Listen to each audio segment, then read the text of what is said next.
1986 में जब मोहतरमा बेनजीर भुट्टो शहीद पाकिस्तान उतरी एग्जाइल के बाद, पाकिस्तान की तारीख शायद है कि या वो दिन था या 30 अक्टूबर 2011 जब पूरा लाहौर निकल आया था, या पूरा लाहौर बेनजीर के लिए निकला है या इमरान खान के लिए निकला है।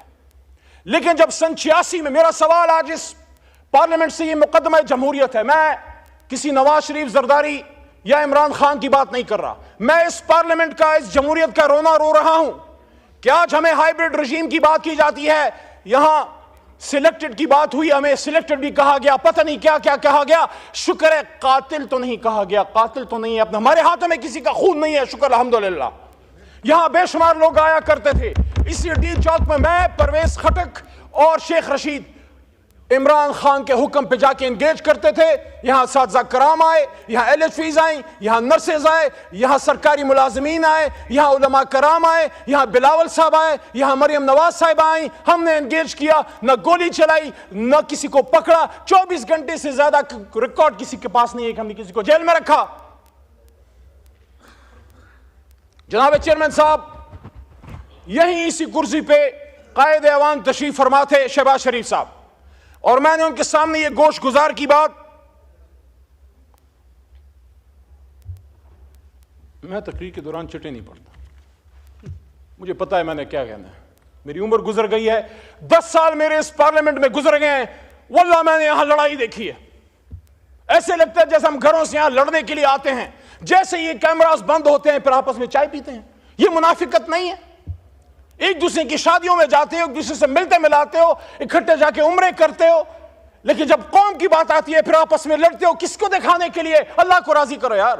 इज्जत जिल्लत इमरान खान, नवाज शरीफ या जरदारी के हाथ में नहीं है, इज्जत और जिल्लतों का मालिक वो है जिसके 100 नाम ऊपर लिखे हुए। आज वो बात करो जो खुदा लगती बात हो, जो हक लगती बात हो। एबटाबाद डिवीजन में जनाब चेयरमैन साहब, मैं एक एक शहीद के घर गया हूं।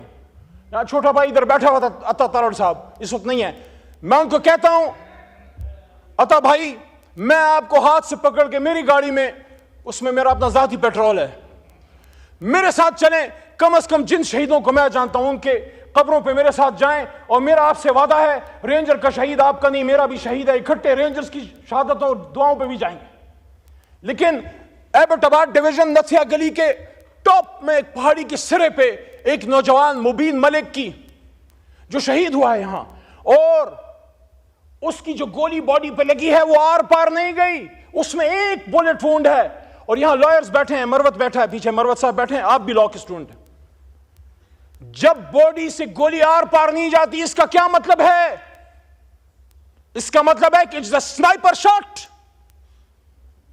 उसकी छोटी बच्ची आयत नूर, यकीन करें बहुत खूबसूरत फरिश्ते जैसी छोटी सी बच्ची उसके बाप के हाथ में थी, और उसकी कब्र पर मैं बैठा और उसके बाप की खाली आंखें, क्योंकि उसका बेटा यहां शल पंप पे मजदूर था। क्या गुनाह किया था उसने? वो भी तो किसी का बिलावल था, वो भी तो किसी का कासिम या सुलेमान था या हमजा था। एबटाबाद का अब्दुल कादिर, उसका छोटा बेटा हिजबुल्लाह, रात के अंधेरे में जब आग हमने जलाई, उनके घर में बैठने की जगह नहीं है। एबटाबाद की सर्दी का आपको पता है, खुले आसमान तले आग जला के हमारे साथ वो बैठे हुए थे। उसका छोटा बच्चा हिजबुल्लाह जो मदरसे और स्कूल में पढ़ता है, सवाल करता है कि मेरा बाप क्यों मरा? आर्मी पब्लिक स्कूल में तो दहशतगर्द आए थे, यहां कौन आया था मेरे भाई? यहां कौन आया था? पार्लियामेंट के सामने ला इलाहा इल्लल्लाह मुहम्मदुर रसूलुल्लाह के सामने यहां गोलियां चल रही थी। यहां में कहा जाता नहीं मारा तो किसने मारा? Forget about this point that they were the workers of Pakistan Tehreek Insaf. They were Pakistanis, and according to the Constitution of Pakistan, Article 9. Article 9, और मैं अप्रिशिएट करता हूं आज राना सनाउल्लाह ने, राना साहब ने अच्छी बात की है कि दोनों तरफ जो शहीद हुए हैं उन सब के लिए इन्ना लिल्लाहि व इन्ना इलैहि राजिऊन पढ़नी चाहिए। मैं पढ़ चुका हूं। ये दोनों तरफ के नहीं है, ये एक तरफ के हैं। काश हम समझ पाए, हुजूर सल्लल्लाहु अलैहि वसल्लम की हदीस का मफहूम है कि वक्त तुम पे ऐसा आएगा कि मारने वाला भी मुसलमान और मरने वाला भी मुसलमान। लेकिन मेरे भाइयों, मेरे पाकिस्तानियों, मेरे चेयरमैन साहब, आप खुद एक ऐसे सूबे से हैं जो हमेशा मुश्किलात का शिकार रही है, एक ऐसे शहर से हैं जहां हमेशा खून की होली खेली गई है।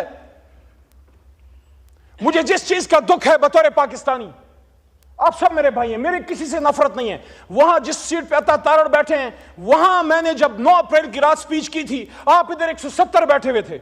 मुझसे अक्सर पूछा जाता है तुम्हें डर नहीं लग रहा था उस रात, तुम अकेले थे और ये 170 थे। मैंने कहा मैं उनको दुश्मन नहीं, सिर्फ एक सियासी मुखालिफ समझता हूं, मुझे उनसे कोई डर नहीं था।